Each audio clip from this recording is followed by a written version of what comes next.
아니, 노래를 왜 이렇게 잘합니까? 월 수입이 100만 원도 안 됐다고 하더군요.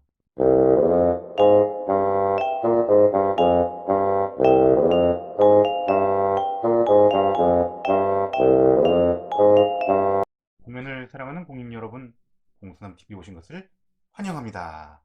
짙은 선글라스를 끼고 머리에 잔뜩 기름을 바른 수트 차림의 한 남자가 불타는 지폐로 담뱃불을 붙입니다. 어떻게 보면 허세 끝판왕인데 이 남자가 하고 있으니 그저 멋질 뿐이죠. 1986년 제작된 홍콩 영화 영웅본색을 상징하는 명장면. 이 간지 좔좔의 남자 이름을 모르시는 분은 없을 겁니다. 바로 주윤발인데요. 요즘은 외래어 표기법에 따라 기사에서는 저울음파로 쓰게 되어 있는데 다른 영화도 아니고 이 영웅본색에서만큼은 저울음파가 아니라 주윤발이죠. 저울음파는 어떤지 자장면, 잠봉 같은 느낌이 들어서 영 입에 붙지 않습니다. 영화 영웅본색은 1980년대와 1990년대를 풍미했던 홍콩 누아르 시대의 문을 활짝 열어젖힌 기념비적인 작품으로 알려져 있죠. 요즘 서울 서초동 한전아트센터에서 공연 중인 뮤지컬 영웅본색은 이 영화를 뮤지컬로 만든 뮤비컬입니다. 영화 영웅본색은 1편이 대히트를 치면서 후편이 계속 나오게 되는데요. 1편과 2편은 오우산 감독이 감독을 맡았고 3편은 서극 감독이었습니다. 3편을 만들자고 하니 무슨 이유에선지 오우산 감독이 감독직을 거절했다는 얘기가 있죠. 영화는 홍콩 영화지만 뮤지컬 영웅본색은 완전 한국산입니다. 삼총사, 잭 더 리퍼, 프랑켄슈타인의 왕용범 연출이 대본을 쓰고 연출을 맡았죠. 작곡과 음악 감독은 이성준 감독이고요.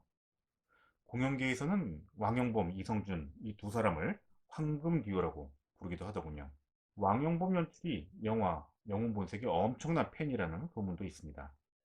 그래서인지 뮤지컬을 보고 있으면 영화에 대한 연출자의 존중이 느껴지기도 합니다. 영화의 명장면과 명대사를 최대한 손대지 않고 그대로 무대에서 재현하는데요. 이게 사실 굉장히 어려운 작업입니다. 모르는 사람들은 영화 장면이랑 대사 그대로 갖다 쓰는 게 뭐가 어려워할지 모르지만 그건 정말 모르는 소리죠. 영화에서 명장면이라고 그걸 그대로 무대에 가져오면 명장면이 될 거라는 생각은 정말 순진한 발상입니다. 영화에서의 감동과 무대에서의 감동은 결과 질이 다르기 때문인데요. 그래서 영화 속 명장면의 감동을 무대 위에 고스란히 펼쳐놓기 위해서는 대단한 감각과 기술을 필요로 합니다. 차라리 원작 없이 내 마음대로 만드는 게 속 편할 수도 있겠죠. 왕용범 연출이 이런 점에서 고민한 흔적이 많이 보이는데요. 예를 들어 뮤지컬 영웅본색은 영화 1편의 스토리를 원작으로 하고 있지만 속편인 2편의 내용도 일부 가져다 쓰고 있습니다. 예를 들어 장국영, 네, 장고rum이 아니라 장국영입니다. 장국영의 여자친구 패기와 또 패기의 아빠 고회장은 2편에 나오는 캐릭터입니다. 영웅본색 영화를 1편만 보신 분들은 이런 내용이 있었나 싶기도 하셨을 겁니다. 본격적으로 뮤지컬 영웅본색에 대한 얘기를 좀 해볼까요? 뮤지컬 영웅본색의 리뷰들을 보면 영상미에 대한 이야기가 빠지지 않습니다. 영상은 이제 뮤지컬 무대 예술의 거대한 한 축이라고 해도 과언이 아닐 것 같은데요. 이번 뮤지컬 영웅본색에서는 그야말로 뮤지컬에서 영상의 예술적, 기술적 수준이 여기까지라는 걸 선언하는 듯 했습니다.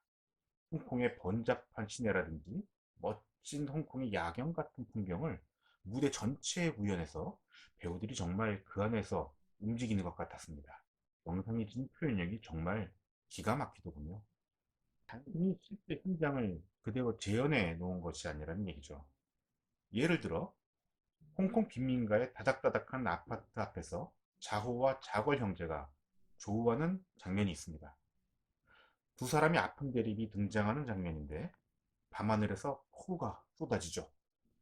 그런데 단순히 위에서 아래로 떨어지는 비가 아니라 두 사람이 올려다본 하늘에서 쏟아지는 비로 표현을 합니다. 혹시 비가 억수로 쏟아질 때 하늘을 올려다본 적 있으신가요? 바로 딱 그 느낌입니다. 굉장히 박력이 느껴지는 장면이죠. 자오가 감옥에서 출소할 때는 눈이 시리게 정말 과장이 아니라 눈이 정말 시릴 정도로 파란 하늘을 배경으로 깔아줍니다. 자오의 희망을 상징하는 거죠. 자오가 복수를 다짐하며 비장한 넘버를 부를 때는 아름다운 하지만 불타는 듯한 일모를 보여줍니다. 뮤지컬 영웅본색은 기본적으로 이성준 작곡가의 넘버들로 구성이 되어 있지만 장국영이 부른 노래들도 적극적으로 수용하고 있습니다. 예를 들어 Love of the Past 같은 경우 1막의 끝곡인데 이 곡은 장국영이 부른 영화 영웅본색의 주제곡이죠. 들어보시면 다들 아마 익숙하실 겁니다. 2막이 시작되면 왕영봉 연출은 또 한 번 신박한 연출을 보여줍니다. 1막에 나왔던 몇몇 장면을 2막에서 재현하는데요. 단순한 재현이 아니라 1막에서 왜 이런 일이 벌어졌는지 또 왜 이런 장면이 필요했는지를 설명해주는 장치입니다.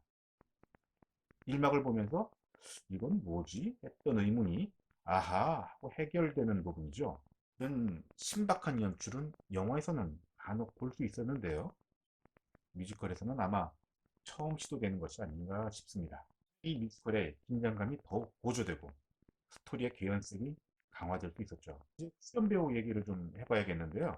영화를 보신 분들은 기억하시겠지만 영웅 본색에는 크게 3명의 인물이 등장합니다. 자호와 자걸 형제 그리고 마크죠. 영화에서는 이름이 좀 다릅니다만 형 자오와 동생 자걸은 나이 차이가 제법 나 보입니다. 어려서부터 형제가 아주 두꺼웠죠. 그런데 성인이 되어서는 길이 엇갈리게 됩니다. 형 자오는 위조 지폐를 만드는 암흑 조직의 2인자가 되고 동생 자걸은 경찰 학교를 나와 경찰이 되죠. 영화에서 형 자오는 정용, 동생 자걸은 장국영이 연기했습니다. 그럼 이제 주윤발이 남았네요. 주윤발은 형 자오와 함께 일하는 암흑 조직의 일원입니다. 자오의 부하라고도 할 수 있는데 부하라기보단 형 동생하는 의형제 같은 사이죠. 뮤지컬에서는 마크라는 이름으로 나옵니다. 제가 뮤지컬을 본 날에는 형 자오 역의 임태경, 동생 자걸은 이장우, 마크는 최대철 배우였습니다. 여기에 자오를 배신하고 그의 빈자리를 차지하는 악역 아성은 박인배, 장국영, 아니 자걸의 여자친구 패기는 헤드윅의 이치압으로 익숙한 싱어송라이터 겸 뮤지컬 배우 제이민이었습니다. 일단 저는 이날 이장우라는 배우를 보고 정말 놀랐습니다. 주로 드라마에 많이 출연했던 연기자로 알고 있었는데요. 아니 노래를 왜 이렇게 잘합니까? 혹시 가수 출신인가 싶어 검색을 해봤는데 음원을 발표한 적이 있긴 있더군요. 그래도 그렇지. 끼가 또렷하고 음도 정확한 데다 성량까지 풍부했습니다. 이번이 뮤지컬 데뷔라는데 믿어지지 않을 정도로 잘 하더군요. 앞으로도 뮤지컬 무대에서 뮤지컬 배우 이장우를 자주 볼 수 있었으면 좋겠습니다. 주윤발 마크 역의 최대철 배우도 요즘 팬들로부터 많은 사랑을 받고 있는 배우죠. 제가 최대철 배우를 처음 본 것은 대학로 소극장에서 했던 오네어 초콜릿이라는 작품에서였습니다. 최대철 배우는 무용수 출신이라는 이색적인 경력을 갖고 있는 배우죠. 굉장히 장래가 촉망되는 무용수였는데 프랑스 파리에서 열리는 국제 콩쿠르 결선을 일주일 남기고 유리에 그만 손목인대가 끊어지는 부상을 입는 바람에 무용수를 그만두고 배우의 길을 걷게 되었다고 합니다. 연극 배우를 하면서 생활고에 시달렸다는 이야기가 최근 방송에서 공개되기도 했죠. 가스비 낼 돈도 없어서 아내가 음식을 하고 있는데 가스가 끊겼다는 아픈 에피소드도 있습니다. 당시 월 수입이 100만 원도 안 됐다고 하더군요. 최대철 배우는 마크의 여유로움이라고 쓰고 다소간의 껄렁거림이라고 읽는 마크의 개성을 잘 표현했다고 생각됩니다. 마크가 극 중에서 차례로 겪게 되는 분노, 좌절, 우정을 잘 그렸죠. 마지막으로 임태경 좌우, 과연 임태경이라는 소리가 안 나올 수 없죠. 완벽합니다. 노래는 뭐 품격이 한 차원 다른 수준이죠. 소리에서 황금 빛이 납니다. 뭐 그 정도죠. 롱코트도 잘 어울리더군요. 자오 역은 유준상, 민유역 배우가 같이 맡고 있는데 아마 세 사람 모두 멋진 자오를 보여줄 것이라고 생각됩니다. 여기서 잠깐 옆으로 세자면 영웅 본색의 주인공은 자호입니다. 영화에서는 정룡이 연기했죠. 이 정룡이라는 배우는 주윤발보다 한 세대 전의 배우라고 보시면 됩니다. 정룡이 1946년생이고 주윤발이 1955년생이니 9살이나 형님이죠. 장국영은 1956년생으로 주윤발보다 한 살 어립니다. 그런데 영웅본색하면 사람들은 주윤발과 장국영을 떠올리죠. 정작 주인공은 정룡인데 말이죠. 좀 억울할 것 같기도 합니다. 다시 뮤지컬로 들어와서 제이민 얘기가 있죠. 영웅본색은 영화도 그렇지만 남성들만 주구장창 나오는 작품입니다. 느와르 장르 특유의 블랙이 잔뜩 칠해진 벽 한켠에 화이트로 그려진 수선화 한 송이라고나 할지, 패기 덕의 이 뮤지컬은 어둑어둑한 누아르의 부드러움과 유머를 담을 수 있었던 것 같습니다. 지나치게 근육질이 아니어서 다행이라는 얘기죠. 한 가지 더, 브로맨스가 전면에 드러나는 작품이지만 이런 작품 특유의 클리셰가 없어서 전 좋더군요. 예를 들어 이런 거 있잖아요. 남성들의 우정을 강조하기 위해 자주 등장하는 장면들, 이 두 팔을 벌려서 확 끌어안는 포옹이 너무 잦다든지, 팔씨름하듯 굳게 맞잡는 손, 이 뭐 한두 번 나오면 좋은데 지나치게 남용되는 경우도 있거든요. 이 작품 영웅 본색에서는 많이 자제가 되고 있습니다. 영웅 본색의 팬이라면 진짜 꼭 봐야 할 뮤지컬입니다. 영화와는 또 다르지만 같은 수준의 감동과 재미를 안겨주는 작품이거든요. 여성 관객에게도 부드럽게 소화되는 누아르 뮤지컬입니다. 정용본표 누아르 뮤지컬이죠.